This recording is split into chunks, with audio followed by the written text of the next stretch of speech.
Hey everybody, what's up? And welcome to my review of Money in the Bank. It is the first pay-per-view I've ordered live from the WWE in a couple of months. The last one, of course, being WrestleMania. But I have to say that, despite how everybody feels about Raw and SmackDown lately, it seems that for some reason WWE always seems to deliver on their pay-per-views, and Money in the Bank was no exception tonight. Sure, there were a few, I guess you could say, misses, if you will, but they really didn't miss out much, if you will. They didn't really miss out much on anything. And as a matter of fact, to give you proof, here is the pay-per-view right there. Get that in the light so you can probably see it better. But yeah, got it right there. Second year in a row I've ordered Money in the Bank. Now, like I said, it had its misses, and I'm pretty sure a lot of people will react to that and have some things to say about it. Me, I'm more of a positive person. And the way I like to look at it is like this. I thought this pay-per-view, I'll give it an 8 out of 10. I thought it was that kind of a pay-per-view, an 8 out of 10, which isn't bad.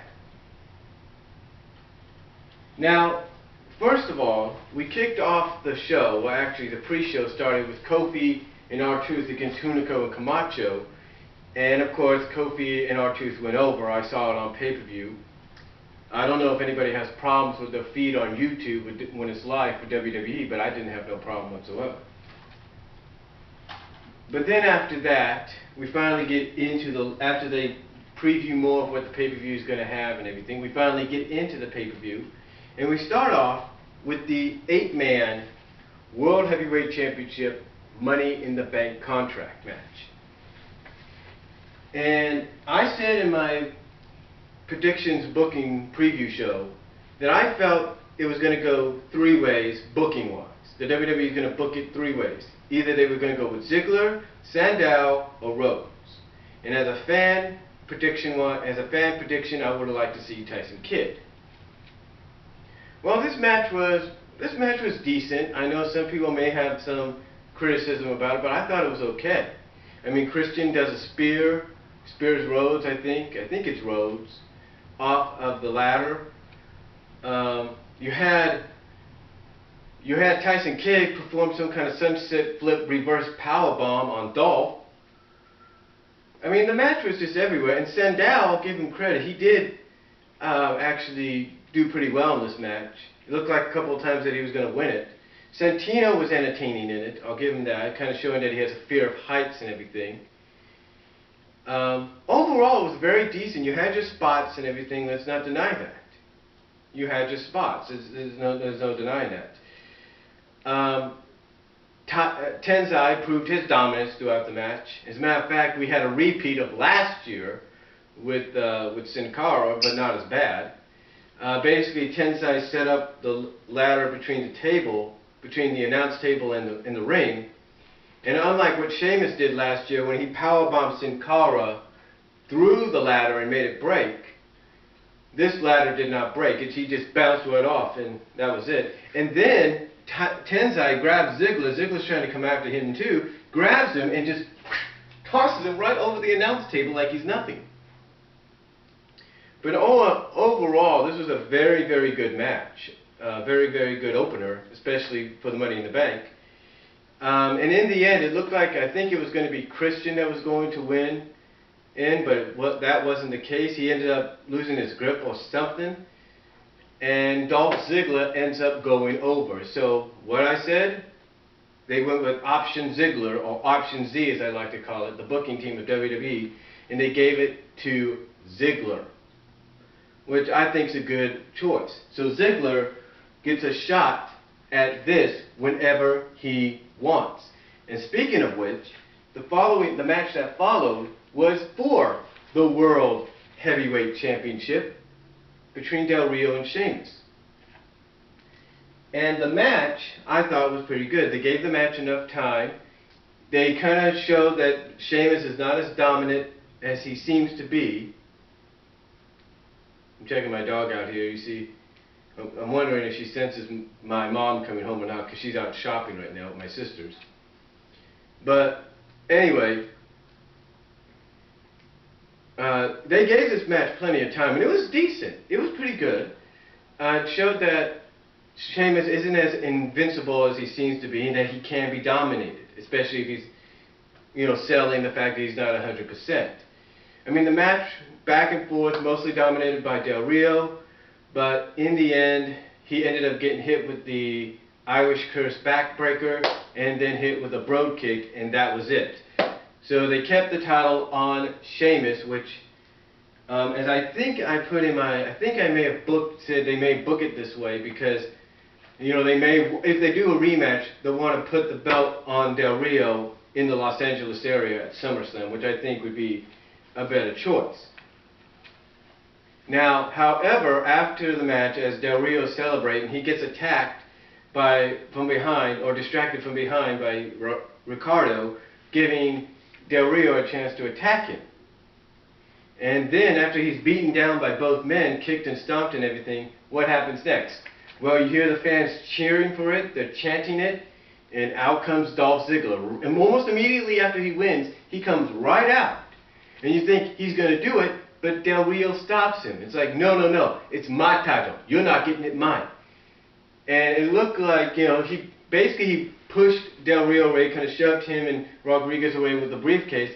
And it looked like just as he was about to have the referee ring the bell to start the match, he turns around and gets a brogue kick in the face.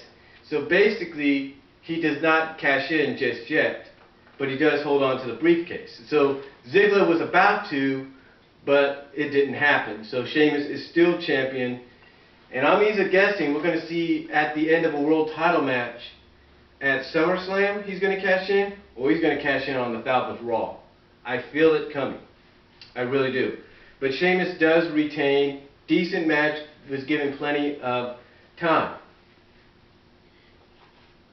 Then, now I don't know if these matches are in order, I could be wrong, but then we had a tag team match unannounced for, I think this may have came before the world title match or after, I'm not really sure, but anyway, we had an unannounced tag team match between the Primetime Players in Epico and Primo. And we had Kofi and R-Truth out at ringside on commentary. It was okay for an impromptu deal, kind of definitely allowed both teams to shine a little bit. Epico and Primo end up getting the win with a roll-up with, I think, Primo rolling up Darren Young.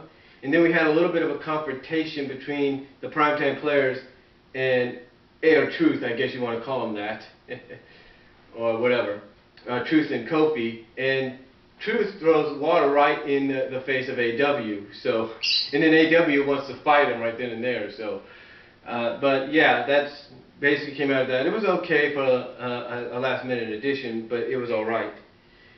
We did see the return of The Miz. I think this was after the world title match, or after the first Money in the Bank match. I forgot to mention this, but we did see the return of The Miz, and he announced himself as a participant, as the 5th participant, I should say, in the WWE Championship Money in the Bank. So we had that happen. Then, after I think it was the tag match, I'm not really sure, we had the it was the tag match. We had the WWE Championship match between CM Punk and Daniel Bryan. We had this championship match after the tag match, and I'll tell you this, with the exception of AJ being the referee and then being bumped out for a while, for about a few moments, if you will, well, I guess you could say about 10, 15 minutes or something like that. About 10 minutes, I would say. With the exception of her being the referee and the storyline with her and everything, if you're an ROH fan, you really have had to been proud about this match because they gave it plenty of time, a near 30-minute match. No disqualification rule was in effect. They used the candlesticks, they used the barriers, they used chairs. And here's what's funny though, when AJ did come back and resume her role as the referee, instead of her coming back, because the referee gets bumped, she comes back, tells the referee, okay, if you can get out now, I'm okay, I'm fine to do my job. She goes to the side of the ring, goes outside the ring, gets a chair. Well, first of all, she starts skipping around the ring, right? Then she goes outside, gets a chair from under the ring, places it in the middle, and both CM Punk and Daniel Bryan are fighting for it, and Daniel Bryan gets it first, starts whacking CM Punk. So it makes you think AJ's on his side, but that doesn't work. Then CM Punk, well, not CM Punk, but that doesn't work. And then Daniel tries to go, and then CM Punk, I guess, counters it or something. And then Daniel Bryan tries to go for the kendo stick, yeah. But AJ's like this. She puts her foot down, like, you ain't gonna get it. So it's kind of, with the exception of AJ doing her quirkiness or kookiness, if you will, back and forth. Her kookiness, her quirkiness, whatever you want to call it, back and forth with the kendo stick, by stopping the kendo stick shots and all that. I mean, in those shots, you could hear those son of a bitches. Punk and Bryan in both laid into each other with that kendo stick, no doubt about it, including the chair as well. And again, decent match that if you're an ROH fan and you follow their careers from there, you would be proud of. The match ended when Daniel Bryan, he tried to suplex or Hurricane Rana Punk into a table that Punk set up in the middle of the ring. Or was it Daniel Bryan to set up in the middle of the ring? I'm not really sure. But anyway, one of them set up in the middle of the ring. I think it was Punk that did. Yeah, it was Punk that set in the ring. Bryan tried to take advantage of it. Tried to Hurricane Rana Punk off the top into it.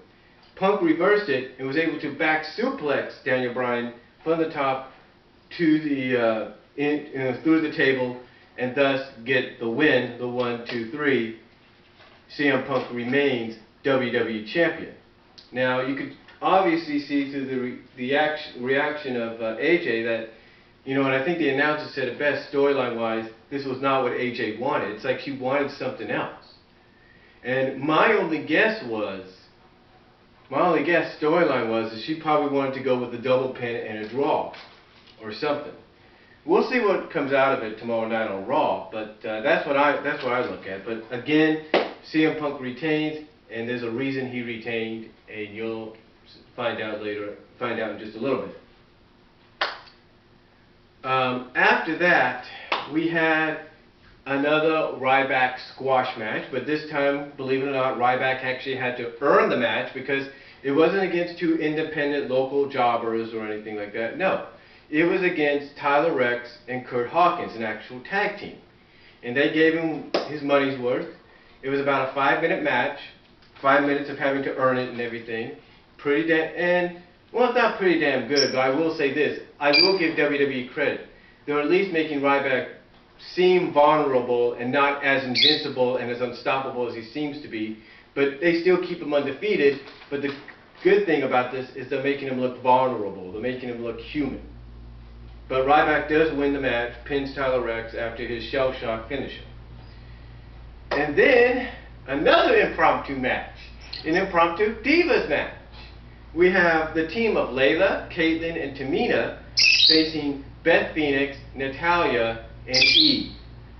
And I have to say that it was okay, short little match. You want to know how short it was?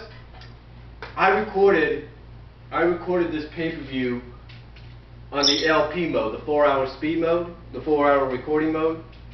And instead of using the 10-minute chapters, I used the 5-minute chapters. I have it set on the 5-minute chapters right now. It didn't even go past 5 minutes. That's what it tells you. It was basically a short 2 to 3 minute match, maybe 4-minute match at most.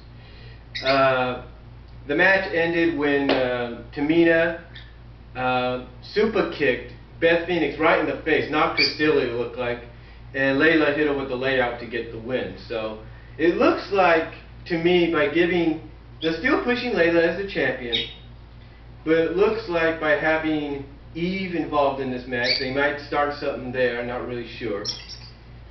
But to me, these are the top 6 divas I think they want to get behind right now, and believe it or not, Caitlyn is one of them. So yeah, Caitlyn did show improvement, I'll give her that. So yeah, Caitlyn, Layla, and Tamina win the impromptu 6 diva tag match, and I'm sorry for the bird in the background. He just loves to make noise, I don't know why.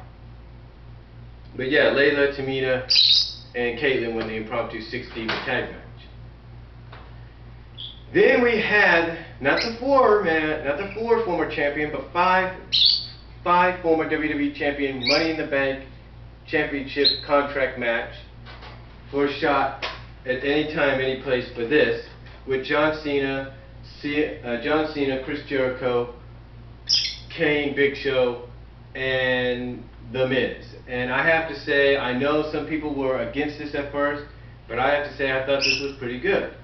They didn't do as much as like the world title Money in the Bank match participants did, but they gave a show. There's no doubt about it. I mean, one of the highlights were they took out the Big Show early for a while. They took him out. Basically, you had Jericho hit a code breaker. You had Miz hit a DDT. You had Kane with a big boot. You had John Cena then hoist Big Show up and land him and basically drive him down with the attitude adjustment into the announce table. And then Cena, Miz, Kane, and then finally Jericho on his own bury the Big Show underneath some ladders for a while.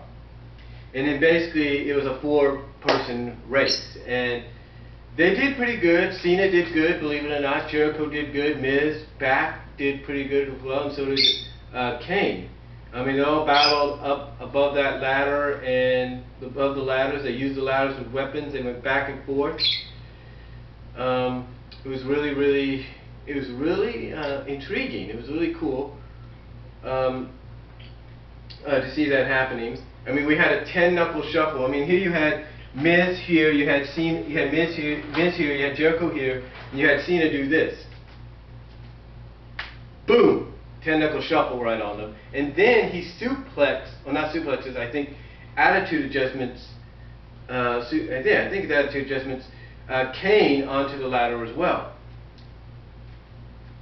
But basically they did, I'll give all the participants credit. They definitely did pretty good in this match, especially Cena and Show and Kane.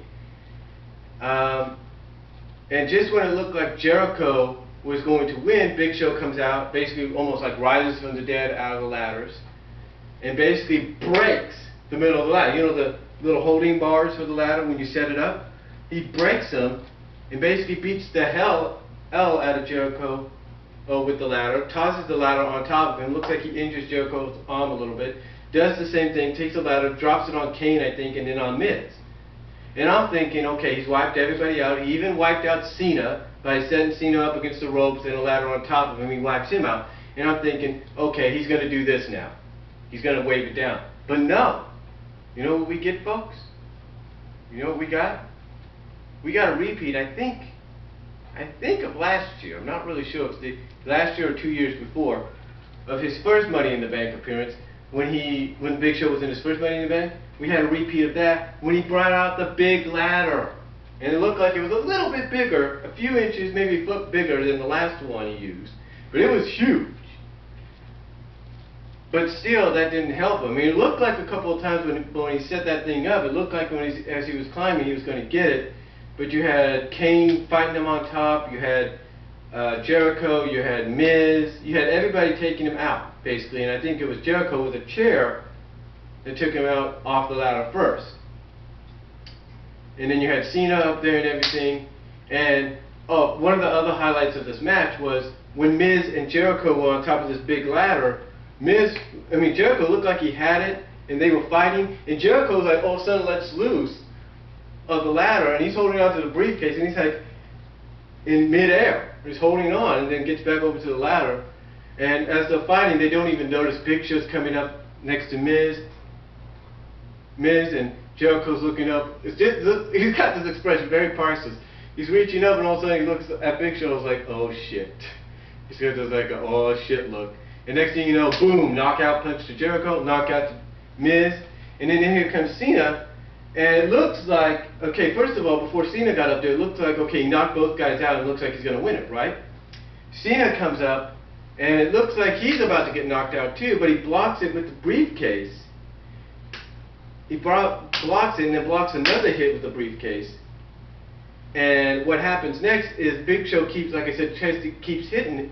You know, I think hits it like 3 times, but it gets blocked. And Cena starts hitting him a little bit with the briefcase and all that, and suddenly he hits him enough to where the briefcase breaks off the hook. Look, right in Cena's hand, and the match is over, and Cena's got this look like, oh, I won it, I can't believe what I just did. He just kept beating the Big Show down off the ladder. So, yeah, Cena does win the Money in the Bank WWE title Money in the Bank match to get a shot at this. And he wins it in a unique way, I think a way I've never seen before. I don't think anybody's ever seen. Well, basically, he uses it as a weapon, and it breaks right off the hook. Even the handle breaks off, and it's dented, but at least he has the briefcase, but at least he won the match. So, yeah, John Cena does win the match and does win a contract for a WWE title match down the line, probably at SummerSlam or Night of Champions. So, yeah, that was the main event. It sent, I guess you could say, the fans home, the Cena fans home happy, the kids home happy that Cena won the match and he gets his future title shot. Overall, like I said, a decent pay-per-view, not as good as last year's. Basically a 2-point difference. Last year's was a 10 out of 10, no doubt about it. This year's was basically an 8 out of 10. 2-point difference, but a decent showing and presentation by WWE. And again, I know there's a lot of fans out there that are like, well, why can't they do this with Raw and SmackDown? Hey, don't ask me. All I know is from the sources I understand is they're going to basically start improving on Raw probably after the 1000th episode, because they're putting all their effort into that. That's probably why everything sucks right now. So, but overall, not as good as last year's, 2-point difference, but decent, definitely worth ordering, if you will, and watching during the encore presentation. So, definitely check it out if you can. Find a way, if you can, to download, because and the reason I said if you can, because we have this whole situation now with the ISP's deal and everything. So just find a way to watch it. Either watch it on WWE.com through their encore presentation, or your pay-per-view provider, your DirecTV provider, your Sky Sports deal. You know, even wait and see if somebody on one of the uploading sites will upload it, either fully or in parts, to check it out. So, but yeah, 2-point difference from last year, 8 out of 10. I will give it that. Like I said, not as good as last year's, but decent showing, decent presentation, 8 out of 10. And definitely check it out if you can find a way to check it out. So that's all I'm going to say. Comment down below, video response if you like. And that is my review of WWE Money in the Bank 2012. It was a night, basically you call it the night, you call it Ziggler and Cena's night. Peace out.